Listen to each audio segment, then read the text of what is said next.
ছোট্ট শিশু, ছোট্ট মনে স্বপ্ন আঁকি, হরেক রকম ভাবনা নিয়ে এতুল বিতুল ভাবতে থাকি।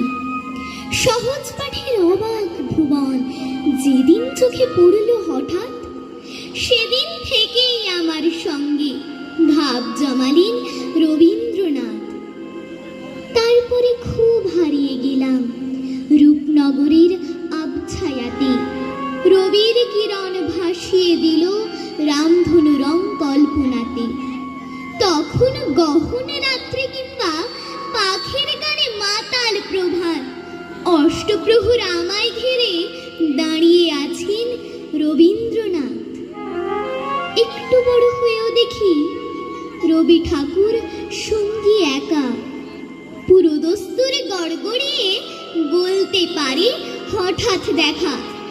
পাগল হয়ে পদ্য লিখি, জেগে কাটাই সারাটা রাত।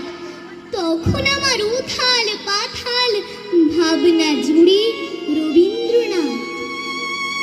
আজ জীবনের অনেকখানি বিষণ্ণ পথ পেরিয়ে এসে হিসেব কষে যখন দেখি শূন্য হাতে রইল শেষে, ঠিক তখনই অন্ধকারের শরীর ফুঁড়ে বাড়িয়ে হাত।